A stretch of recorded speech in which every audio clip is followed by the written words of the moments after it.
வணக்கம்.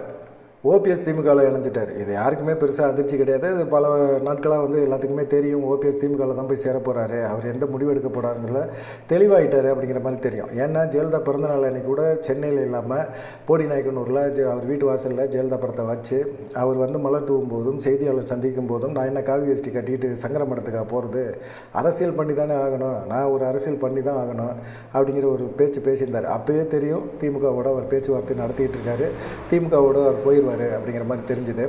ஆனால் திமுகவில் போய் ஏற்கனவே சேர்ந்தாங்களே வைத்திலிங்கம், மனோஜ் பாண்டியன், இவங்கெல்லாம் திமுகவில் போய் சேரும்போது என்ன சொன்னார் அப்படின்னா, இவங்களை நம்பி தான் நான் தர்ம யுத்தமே நடத்தினேன், இல்லைன்னா தர்ம யுத்தம் நடத்தியிருக்க மாட்டேன். எடப்பாடி பழனிசாமி போச்சில் ஏற்றிட்டு நான் ஒரு அவைத்தலைவராக இருந்துட்டு அப்படியே அதிமுகவில் தொடர்ந்து இருந்திருப்பேன் அப்படிங்கிற மாதிரி ஒரு டைலாக்லாம் விட்டார். அதை அப்போ யாருமே நம்பலை. ஓபிஎஸ் சொல்லி தான் வைத்திலிங்கம்லாம் போய் சேர்றாரு, ஓபிஎஸ் சொல்லி தான் மனோஜ் பாண்டியன் போய் சேர்றாரு. ஜேடி ஜெயபிரபாரன் ஏற்கனவே பெங்களூர் புகழேந்தி இவங்கெல்லாம் பிரிஞ்சுட்டாங்க.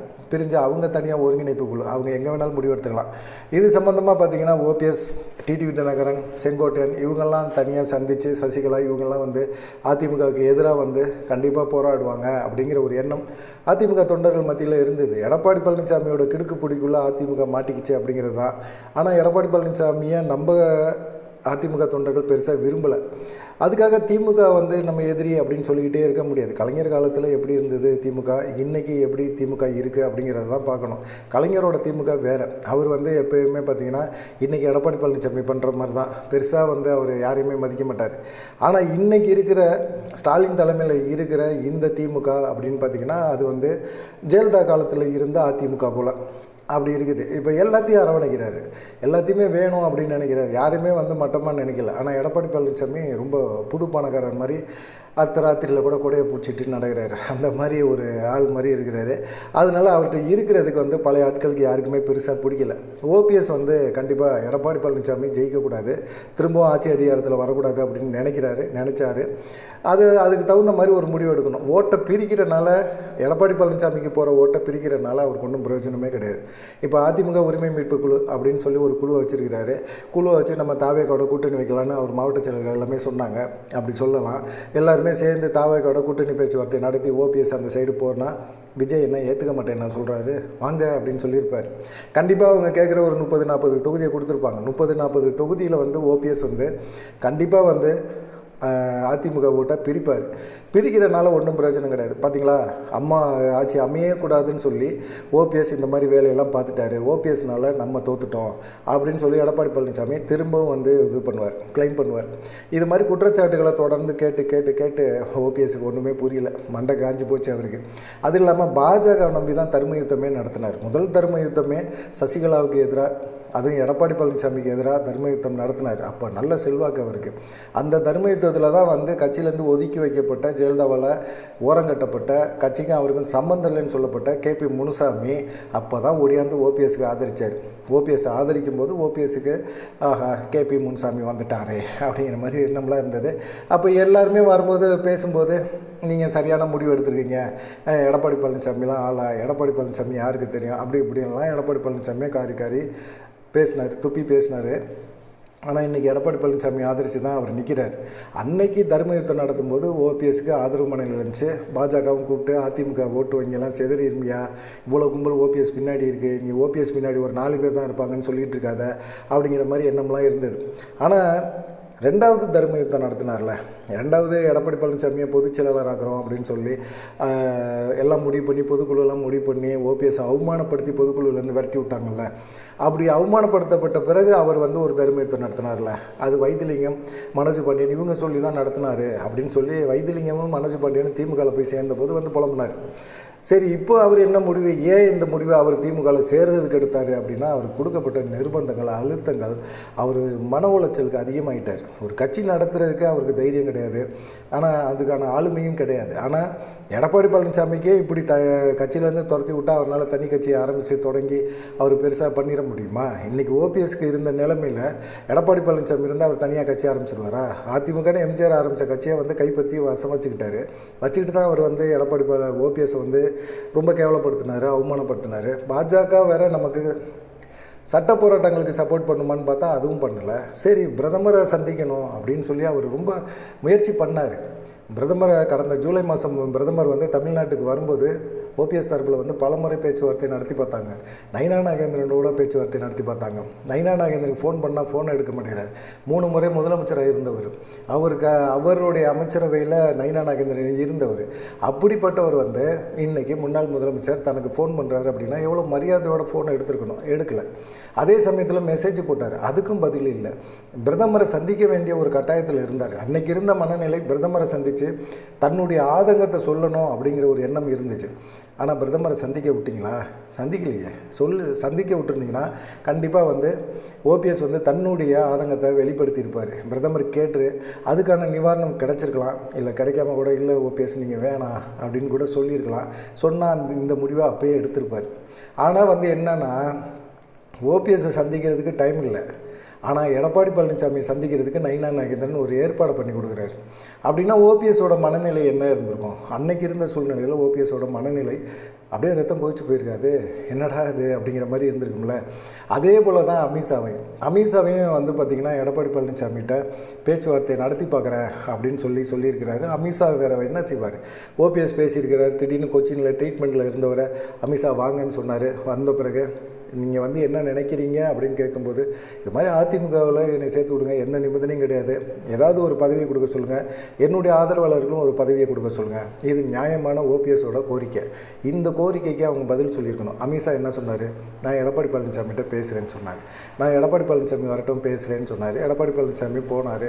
எடப்பாடி பழனிசாமிகிட்ட பேசும்போது, நாங்கள் வந்து எந்த சூழ்நிலையிலையும் ஓபிஎஸை கட்சிக்குள்ளே சேர்க்க முடியாது அப்படின்னு எடப்பாடி பழனிசாமி அமித்ஷாட்ட சொல்கிறார். அமித்ஷா என்ன சொன்னார் அதுக்கு பதில்? திமுக வந்து ஒரு வலுவான கூட்டணியோடு இருக்குது, நீங்கள் வந்து செதறி கிடக்குறீங்க, உங்களோட ஓட்டு வந்து செதறி கிடக்குது. இப்படி வந்து செதறி கிடக்கிற ஓட்டுகளை ஒருங்கிணைந்து நம்ம தேர்தலை சந்தித்தாதான் திமுக வந்து வெற்றியை தடுக்க முடியுமே தவிர திமுக ஜெயிக்கிறதுக்கு நீங்கள் இந்த மாதிரி செயல்படாதீங்க அப்படிங்கிறத சொல்லிட்டாரு. ஆனால் எடப்பாடி பழனிசாமி என்ன சொன்னார்?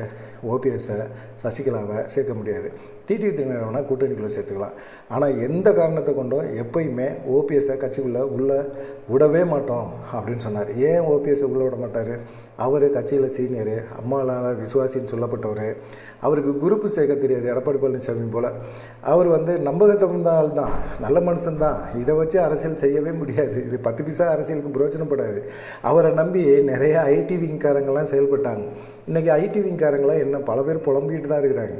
இன்னுமே என்ன ஓபிஎஸ் ஐடி விங் இருக்குமா இருக்காதா அப்படின்லாம் தெரியாது. இன்னுமே ஓபிஎஸ் ஐடி விங்காக இருந்தாலும் அவங்க திமுக ஐடி விங்காக மாறி தான் ஆகணும், வேறு வழி கிடையாது. ஓபிஎஸ் அந்த ஐடி விங்கை வந்து ரன் பண்ணுவாரா பண்ண மாட்டாரா, இல்லை அப்படியே போட்டுருங்கப்பா வேணாம்ப்பா அப்படின்னு சொல்லி ஒதுங்கிடுவாரா அப்படிங்கிற மாதிரி தான் எல்லாத்துக்கும் இது பண்ண முடியும். பிரதமரும் சந்திக்க மாட்டேன்ட்டார். அமித்ஷாவும் வந்து நாங்கள் பேசி பார்த்துட்டோம்ப்பா எடப்பாடி பழனிசாமிகிட்ட, அவரை உங்களை சேர்க்க மாட்டேன்னு சொன்னார் அப்படின்னு சொன்னார். அதுக்கப்புறமா தான் ஜெயலலிதா பிறந்தநாள் அன்னைக்கு சென்னையில் வந்து ஜெயலலிதா பிறந்தநாள் இது பண்ணாமல் போடியில் பண்ணார். பண்ணும்போது செய்தியாளர் சந்தித்தார். நான் என்ன பண்ண முடியும், எவ்வளவு தான் நான் இறங்கிட்டேன். எடப்பாடி பழனிசாமியை என் அண்ணன் அப்படின்னு கூட சொல்லிட்டேன். சொன்ன பிறகுமே எடப்பாடி பழனிசாமிக்கு ஒரு நன்றி விசுவாசம் ஏதாவது இருக்கணும்ல? இல்லை. அவர் வந்து எந்த சூழ்நிலையும் நான் இது பண்ணவே மாட்டேன். அப்படி நான் என்ன தப்பு பண்ணேன், அதிமுகவுக்கு என்ன தப்பு பண்ணேன், என்ன துரோகம் பண்ணேன், எதையாவது சொல்லுங்கள். நான் வந்து அரசியலை விட்டு விளைக்கிறேன். அதுக்காக இவங்களுக்கு பிடிக்கல அப்படிங்கிறதுக்காக நான் அரசியலில் இருக்கக்கூடாதுன்னு நினைக்கக்கூடாது. நான் அரசியலில் இருப்பேன். நான் என்ன காவி வேஷ்டி கட்டிக்கிட்டு சங்கர மடத்துக்காக போக முடியும் அப்படின்னு கேள்வி கேட்டார். ரொம்ப ஆவேசமாக பதில் சொன்னார். ஏற்கனவே மனோஜ் பாண்டியன் எல்லாமே போயிட்டாங்க.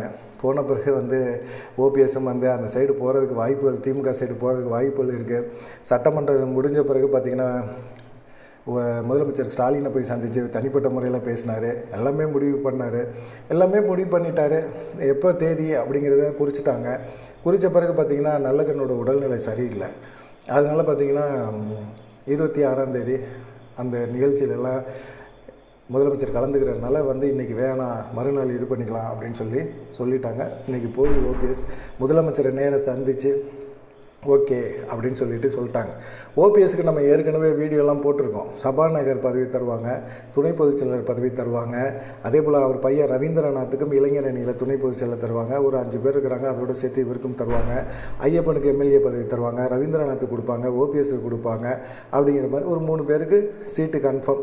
எங்கே போனாலுமே ஒரு 4-5 பேர் சீட்டு தான் தருவாங்க. திமுக கூட்டணிக்குள்ளேயே வந்து அதிமுக உரிமை மீட்பு கழகத்தை கொண்டு போய் சேர்த்தாலும் 3 சீட்டு தான் திமுக தரப்பில் தருவாங்க. இதுக்கு நம்ம திமுகவில் சேர்ந்துடலாமே அப்படிங்கிற ஒரு முடிவு எடுத்திருக்கிறாரு ஓபிஎஸ். இது சரியான முடிவு தான், தப்பான முடிவுன்னு சொல்ல முடியாது. இது நியாயமான முடிவு தான். அவருக்கு வந்து சப்போர்ட் அப்படிங்கிறது பெருசாக யாருமே இல்லை, ஆதரிக்கலை. ஆதரித்தவங்க எல்லாருமே எதிர்பார்த்தது என்ன, நம்ம ஒரு ஒவ்வொருத்தங்களுக்கும் ஒரு தனிப்பட்ட கருத்து இருக்குது. எல்லா கருத்துமே வந்து நம்ம ஏற்றுக்க முடியாது. ஒரு தலைவர் என்ன கருத்து முடிவு எடுக்கிறாரோ அதை பின்னணியில் நம்ம போகணும். இப்போ நிறைய ஓபிஎஸ் ஆதரவாளர்கள்லாம் இருப்பாங்கள்ல, அவங்கெல்லாம் என்ன நினைக்கிறாங்க, ஓபிஎஸ் எடுத்தது ஒரு சரியான முடிவு தான், அப்புறம் அவருக்குன்னு நாங்கள் பின்னணியில் இருக்கிறோம்ல, ஒன்றும் பிரச்சனை இல்லை அப்படின்னு சொல்கிறாங்க. சரி, இதை தாண்டி ஓபிஎஸ்க்கு அதிமுகவில் சட்ட சிக்கல் என்ன இருந்தது? சட்ட சிக்கல், அவர் நீதிமன்றத்துக்கெலாம் போனார். அதிமுக வந்து நான் தான் உண்மையான அதிமுகவோட ஒருங்கிணைப்பாளர், கட்சி என் கட்டுப்பாட்டில் தான் இன்னமும் இருக்குது. 2026 டிசம்பர் வரைக்கும் கட்சி என் கட்டுப்பாட்டில் தான் இருக்குது. கட்சி எனக்காக தான் வேணும், அதிமுகங்கிற பேர் என்னது, கட்சி எனக்கு, இரட்டை சின்னமும் எனக்கு தான் தரணும்னு சொல்லி நீதிமன்றங்கள் எல்லாம் போனார். ஆனால் கட்சியோட சட்டத்திட்ட விதிகள் மீறிட்டார் அப்படின்னு சொல்லி பொதுக்குழுவிலேருந்து அவர் நீக்கிறாங்க. இவர் அந்த பொதுக்குழுவிலேருந்து நீக்கப்பட்ட விஷயங்களை எடுத்துகிட்டு உச்சநீதிமன்றம், உயர்நீதிமன்றம் அப்படின்னு சொல்லி போகிறாரு. ஆனால் அந்த பொதுக்குழுவில் எடப்பாடி பழனிசாமி தேர்வு செய்யப்பட்ட முறை சரி அப்படின்னு சொல்லி நீதிமன்றம் சொல்லிடுச்சு. இப்போ சிவில் வழக்கு மட்டும்தான் இருக்குது. இந்த வழக்கோட தீர்ப்பு எப்போ வரும்னே சொல்ல முடியாது. தீர்ப்பு வந்து அவர் வந்து திரும்பவும் அதிமுக மீட்டெடுத்து அதெல்லாம் சாத்தியப்படுமா அப்படிங்கிறது தெரியாது. ஓபிஎஸ்க்கு சாதகமாக தீர்ப்பு வருமாங்கிறது சந்தேகம்தான். பாஜகவும் எந்த சப்போர்ட்டுமே பண்ணலை. நீதிமன்றங்களை வந்து எடப்பாடி பழனிசாமிக்கு சாதகமான தீர்ப்பு வர்றதுக்கு பாஜகவும் ஒரு காரணம் அப்படின்னு சொல்கிறாங்க. ஏன்னா உட்கட்சி பிரச்சனையில் தலையிடாதீங்க, தலையிட்டிங்கன்னா நான் கூட்டணிக்கு வரமாட்டேன் அப்படின்னு சொல்லி சொன்னாங்க. பாஜகவை நம்பி போன ஓபிஎஸும் சரி, செங்கோட்டையனும் சரி, எல்லாருமே வந்து அசிங்கப்பட்டு தான் வெளியேறியிருக்காங்க. அப்போ வந்து ஓபிஎஸ்க்கு சட்ட சிக்கல்களும் இருக்குது. அதிமுக உரிமை கோர முடியாது அப்படிங்கிறதையும் கைவிட்டாகணும். இரட்டை இலை சின்னம் தொடர்பான வழக்கும் நிலுவையில் இருக்குது. ஓபிஎஸ் தனியணியாக செயல்பட்டு அவர் யாரையோட கூட்டணி வச்சுருக்கலாம், திமுகவோட கூட்டணி வச்சுருந்தாருன்னா கண்டிப்பாக அதை கூட எடப்பாடி பழனிசாமி ஒரு கிளைம் பண்ணுவார், குற்றச்சாட்டு சொல்வார். ஆனால் சின்னம் தொடர்பான வழக்கு தொடர்பாக பார்த்திங்கன்னா ஓபிஎஸ் வந்து கிளைம் பண்ணியிருந்தார். இப்போ தேர்தல் ஆணையம் வந்து சின்னத்துலேயே வந்து எந்த பிரச்சனையுமே கிடையாது, எடப்பாடி பழனிசாமிக்கு ரொம்ப தூக்கி அப்படியே கையில் கொடுத்துருவாங்க அப்படின்னு தான் இருக்குது. எடப்பாடி பழனிசாமிக்கு இதில் கொஞ்சம் சந்தோஷம்தான். ஆனால் தென் மாவட்டத்தில் இருக்கிற அதிமுகவில் இருக்கிற நிர்வாகிகள் எல்லாத்துக்கும் கூட்டணியும் பலம் இல்லை, ஒருங்கிணைப்பும் கட்சிக்குள்ளே நடக்கலை, உட்கட்சிக்குள்ளே பிரச்சனை வேறு அதிகமாக இருக்குது. இந்த மாதிரி சமயத்தில் ஓபிஎஸ் வேறு திமுக சைடு போயிட்டார்னா, ஓபிஎஸ்க்கு 4 பேர் தான் இருக்கிறாங்க பின்னாடி, பெருசாக ஆதரவு இல்லை அப்படின்னு சொல்லும்போது ராமநாதபுரத்தில் பாஜக கூட்டணிக்குள்ளே நின்று சுயேட்சையாக நின்று ஜெயிக்கல, ஒரு 3 லட்சம் வாக்குகளுக்கு மேலே வாங்கினார். ஓபிஎஸ்க்கும் ஆதரவு இருக்குது, இல்லாமலாம் இல்லை. ஆனால் அதிமுகவில் ஓபிஎஸ் ஆதரித்த நபர்கள் அப்படியே திமுகவுக்கு ஓபிஎஸ் போன பிறகு அப்படியே ஆதரிப்பாங்களா அப்படின்னா ஆதரிக்கிறதுக்கு வாய்ப்புகள் கம்மி. அதில் வந்து ஒரு 50% பேர் வந்து திமுகவுக்கு போனது நல்ல முடிவு தான் அப்படின்னு சொல்கிறாங்கல்ல, அவங்க வந்து ஓபிஎஸ்ஸை ஆதரிக்கிறதுக்கு வாய்ப்புகள் அதிகமாக இருக்குது அப்படின்னு சொல்கிறாங்க. என்ன பண்ண முடியும்? ஓபிஎஸோட இந்த சட்ட போராட்டம் ஒரு முடிவுக்கு வந்துருச்சு. அவருடைய அதிமுக அதிகாரத்தை கைப்பற்றுறதுக்காகவோ திமுகவோட கை கோர்த்த பிறகு இந்த சட்ட போராட்டம், அதிமுக உரிமை கோர்றது, சின்னம் தொடர்பான பிரச்சனைகள், இது எதுவுமே அவர் வந்து இனிமேல் கிளைம் பண்ணவே முடியாது அப்படின்னு சொல்கிறாங்க. இனிமேல் எனக்கு அது தேவையே கிடையாது அப்படிங்கிறது தான் ஓபிஎஸோட எண்ணமும். கடந்த காலங்களை பற்றி நான் யோசிக்கவே இல்லை. கடந்த காலங்கள் எனக்கு வேணாம், தேவையில்லை. அதோட கஷ்டங்கள், கசப்புகள், இந்த உணர்வுகள் எல்லாம் இருந்து நான் விடுபட தான் ஆசைப்பட்றேன். இனிமேல் வந்து முதலமைச்சராக ஸ்டாலினை உருவாக்குறதுக்கு, தளபதியை உருவாக்குறதுக்கு நான் பாடுபடுவேன் அப்படின்னு சொல்கிறாரு. சரி, ஒரு பாடுபடட்டும். ஓபிஎஸை பொறுத்த வரைக்கும் பார்த்திங்கன்னா இப்போது திமுக சைடு வந்துட்டார். அவருக்கு திமுக சைடு என்ன தொகுதியை, போடி தொகுதியை தரேன்னு சொல்லிட்டாங்க. ஐயப்பனுக்கு உசிலம்பட்டி, அதே போல் ரவீந்திரநாத்துக்கு ஒரு தொகுதியை தருவாங்க. ஆனால் திமுக தரப்பில் வந்து ஏற்கனவே இருக்கிறவங்க விட்டு கொடுப்பாங்களா அப்படிங்கிற ஒரு கேள்வி இருக்குது. எல்லாம் திமுக தலைமை பார்த்துக்கும், திமுக தலைமை சொல்லி தானே வந்திருக்கிறாங்க. கண்டிப்பாக வந்து ஓபிஎஸ்க்கு சபாநாயகர் பதவி உறுதி. அதே போல் வந்து பார்த்திங்கன்னா ஐயப்பனுக்கு ஏதாவது ஒன்று கிடைக்கும் அப்படின்னு சொல்கிறாங்க. பார்க்கலாம். ஓபிஎஸோட இந்த முடிவு, இந்த போராட்டம் கடைசி வரைக்கும் அதிமுகவில் தன்னை இணைச்சிக்கங்கன்னு சொல்லி எடப்பாடி பழனிசாமிகிட்ட போய் நின்றதும் சரி, எடப்பாடி பழனிசாமிக்காக தூது விட்டதும் சரி, எடப்பாடி பழனிசாமி கடைசி வரைக்கும் மறுத்தது சரி ஓகே அப்படின்னு சொல்லிட்டாரு. வேணாம், எடப்பாடி பழனிசாமி நம்ப வேணான்ட்டார். ஆனால் அதே சமயத்தில் பாஜகவும் ஓபிஎஸை கழட்டி விட்ட பிறகு இனிமேல் வேணாம், நமக்கு 2 பேருமே எதிரி, பாஜகவும் எதிரி, எடப்பாடி பழனிசாமியும் எதிரி. இந்த முடிவோட இனிமேல் தேர்தல் களத்தில் இறங்கி வேலை பார்ப்பார் அப்படின்னு சொல்கிறாங்க. பார்க்கலாம் என்ன நடக்கும் அப்படின்னு சொல்லிட்டு ஓபிஎஸோட இந்த முடிவை நீங்கள் எப்படி பார்க்குறீங்க அப்படிங்கிறத மறக்காமல் கமெண்ட் பண்ணுங்கள். நன்றி, வணக்கம். தொடர்ந்து நம்ம சேனலை சப்ஸ்கிரைப் பண்ணி லைக் பண்ணி கமெண்ட் பண்ணி பாருங்கள்.